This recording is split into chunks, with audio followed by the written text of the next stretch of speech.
Halo, selamat siang warga kelompok tani dimanapun Anda berada di seluruh tanah air. Selamat siang dan salam sejahtera untuk kita semuanya. Ibu dan Bapak sekalian warga kelompok tani dimanapun Anda berada. Saat ini saya sedang berada di Batu 12, Tawau, negeri bagian Sabah, Malaysia, di mana saya berada di perkebunan kelapa sawit yang maha luas. Di sini terlihat di belakang kami banyak tanaman kelapa sawit yang umurnya kira-kira 50-60 tahun yang masih produktif dan dikelola dengan baik.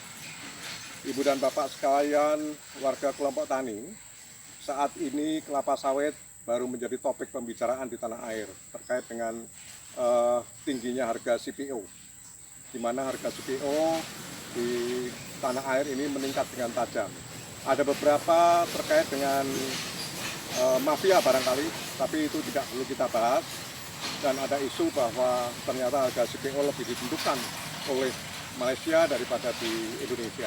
Kita tidak akan bahas itu, tetapi yang pasti saya ingin cerita banyak tentang kaitannya dengan tanaman kelapa sawit ini. Di Indonesia, tanaman kelapa sawit merupakan produk terbesar di dunia. Kalau tidak salah itu sekitar 44,5 juta ton. Luar biasa. Sedangkan di Malaysia coba dibandingkan kira-kira hanya 18,7 ton per tahun. Luas tanaman pun di Indonesia itu ada sekitar 15,1 juta hektar. Sedangkan di Malaysia mungkin cuma 5,35 juta hektar.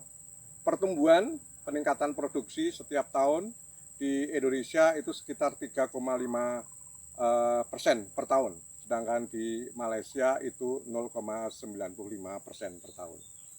Ibu dan Bapak sekalian, kita tidak usah membicarakan harga CPO, tetapi yang pasti saya ingin cerita tentang pengelolaan hama dan penyakit. Hama dan penyakit tumbuhan terkait dengan kelapa sawit yang ada di Malaysia ini tidak banyak dipermasalahkan terkait dengan eksplosif hama tertentu maupun penyakit tertentu yang berhubungan dengan produksi kelapa sawit. Yang ada adalah justru bencana alam yang terkait dengan banjir.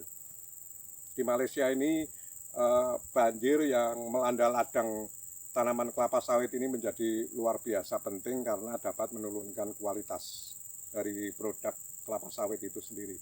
Sedangkan di Indonesia luar biasa banyak terekspos beberapa kaitannya dengan hama penyakit.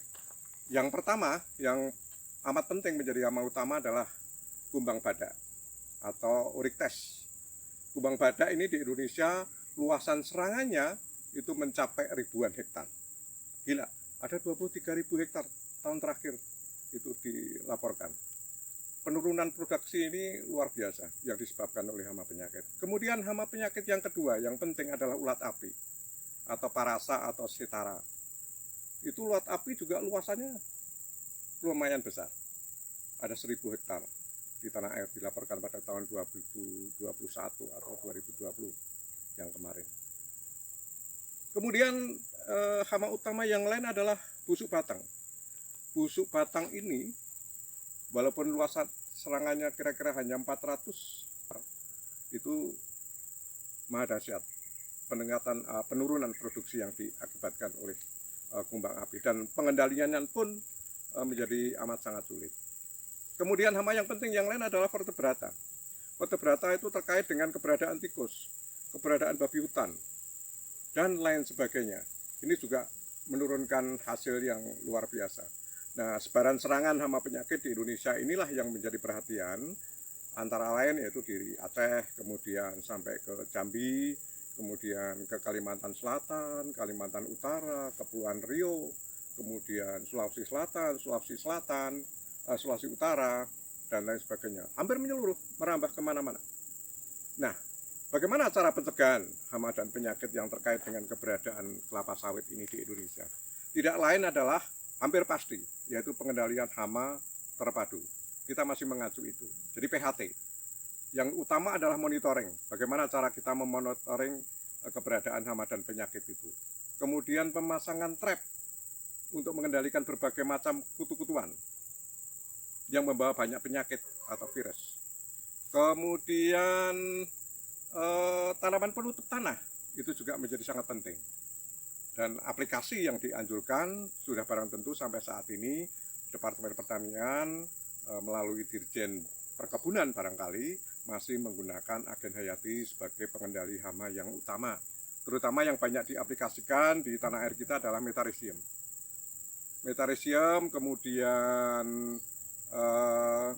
ada juga secara tradisional masyarakat petani banyak menggunakan kapur barus untuk menghilangkan hama dan pembawa penyakit atau serangga pembawa penyakit. Kemudian yang terakhir sudah barang tentu apa boleh buat, kalau dikendalikan dengan cara hayati tidak bisa, ya harus dengan insektisida. Jadi yang pasti PHT adalah mekanis, kemudian hayati, baru kemudian ke kimia. Ibu dan bapak sekalian, jadi kalau melihat dari kendala hama dan penyakit di lapangan ini di Malaysia yang saat ini gencar dilakukan justru bukan hama penyakit tetapi adalah kendala banjir. Banjir ada di Sarawak, ada di Sabah, ada di Johor, ada di Perak dan lain sebagainya. Dan ini menurunkan kualitas daripada produk kelapa sawit itu.